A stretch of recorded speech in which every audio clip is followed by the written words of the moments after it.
Sir మీరు పక్క వచ్చేయండి, మీరు పక్క. Okay sir.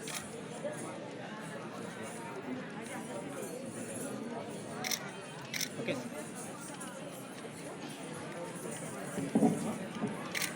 Okay sir.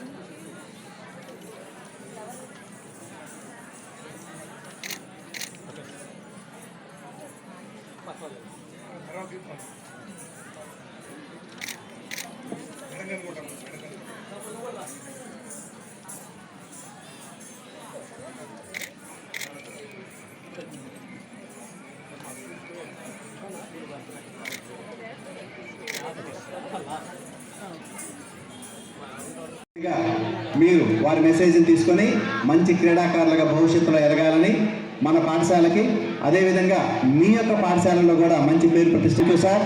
పిలవగానే మా ఆతిథ్యానికి వచ్చి మా చిన్నారులను ఆశీర్వదించి మా దగ్గర గడిపినందుకు మేమెంతో సంతోషిస్తున్నాము. Thank you sir. అందరు కనపడండి. కరిముల్లా గారు కొంచెం విడుదల. నేను బాధ్యతలు తీసుకున్న రోజే శాప్ను ప్రక్షాళన చేస్తా.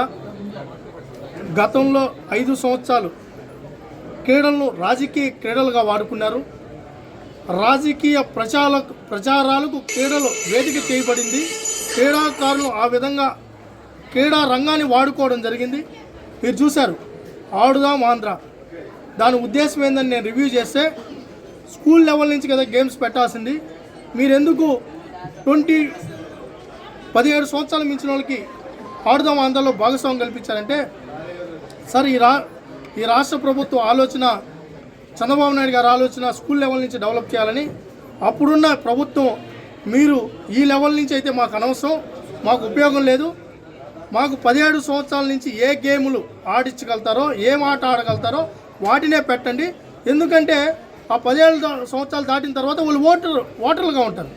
ఆ ఓటుకి పబ్లిసిటీ కోసం టీషర్ట్లు కొట్టి, నాసిరకం బ్యాట్లు ఇచ్చి, నాసిరకంగా ఎట్టంటే అట్ట పెట్టి మొత్తం ఆటలనే రాజకీయ క్రీడలో భాగస్వామ్యం చేసి ఆ విధంగా ఆడుదామని పెట్టారు. 119 కోట్లు తిన్నారు, బొక్కారు.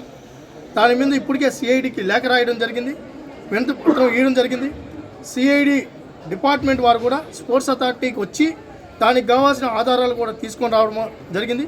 ఇక్కడ మాకు కక్ష సాధింపులు లేవు. చట్టం తన పని తను చేసుకోబోదు. ఎవరు తప్పు చేసినా వదిలిపెట్టేలేదు. మేము చేయాల్సిన ప్రక్రియ మేము చేసాం. ఇప్పుడు అది విచారణలో ఉంది.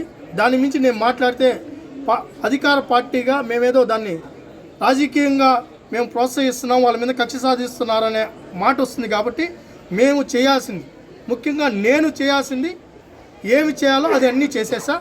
చట్టం తన పని దాన్ని చేసుకోబోతుంది.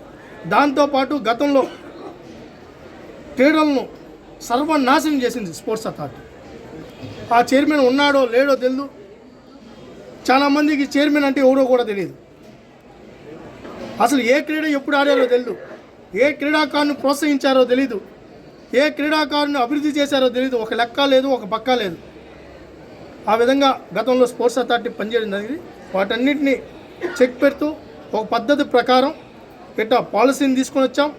దాంతోపాటు గతంలో 5 సంవత్సరాల్లో ఫేక్ సర్టిఫికెట్లకు అడ్డగా స్పోర్ట్స్ అథారిటీ పనిచేయడం జరిగింది.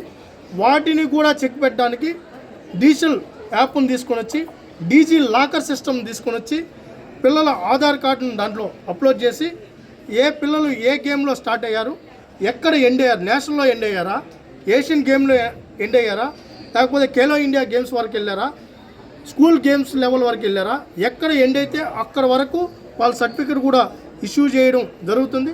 ఇది ఒక పద్ధతి ప్రకారం ఈ 3 నెలల్లో చేయడం జరిగింది. భవిష్యత్తులో ఒక మంచి పునాది పడుతుందని ఆశిస్తున్నాం.